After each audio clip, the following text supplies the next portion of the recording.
Good morning guys. Magawa ako ng banana pancake. Pero hindi ko siya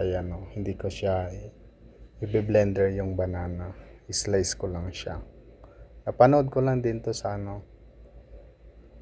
Tapos hindi natin siya lalagyan ng flour. Gamitin na natin siya ng toast bread. Pero brown tong nauwi ko. Wala nang white. Brown lang yung natira. So we are using here a hand blender. Hand blender yung binili ko kasi para hindi siya bulky. Kung malipat man tayo at least. Hindi mahirap magdala ng gamit. Tapos lagyan lang natin siya ng isang tetra pack na gatas. Tapos blended natin siya. Tapos lagyan natin siya ng egg. Napanood ko to sa sa threads ba. Tapos ganyan, i-hand blender lang natin. Dalawa na tong hand blender ko na to, inuwi ko sa Pinas yung isa para may magamit sila. Ganyan lang siya guys. Nag-upload ako ng video, wala naman palang sound yung cellphone. So mag-audio na lang tayo. Butas pa yung kilikili ng person.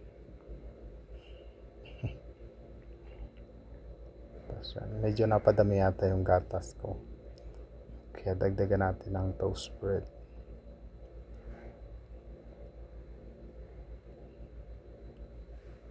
Breakfast ko na yan. Kasi katatapos ko lang magpakain ng Mingming.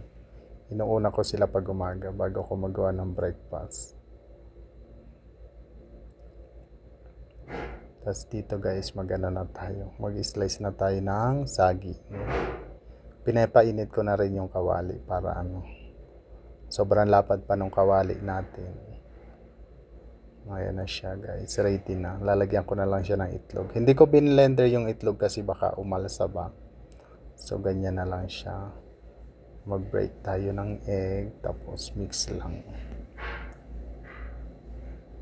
Dalawang itlog para siguradong kapit na kapit. And yan, ready na yung ating mixture. And mainit na rin yung kawali natin. Huhulog na lang natin siya. Maya maya.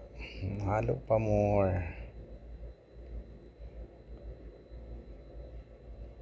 Lagay natin yung saging. Wala akong butter kaya yung ginamit ko. Oil. Masarap sana kung butter.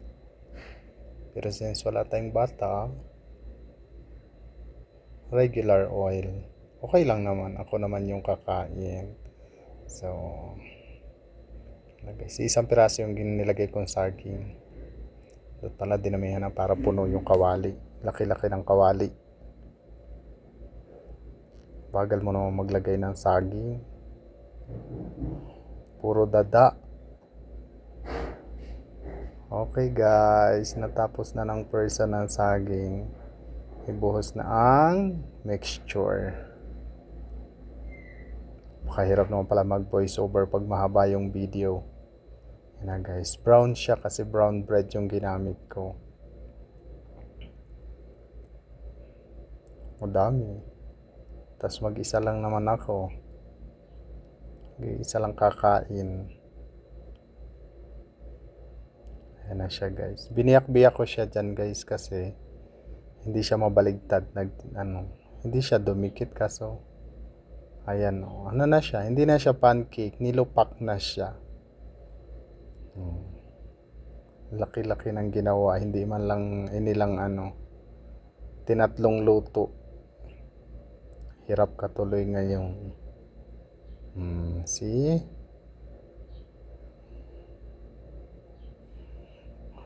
Nagkadikit-dikit na siya. Dahil walang takip ang kawali, takpan ng kapwa kawali. Mag-asawa na sila. Ang sweet ng dalawang kawali. Luto na guys. Bilis maluto. Parang magic. Ayan na ang ating nilupak with cheese.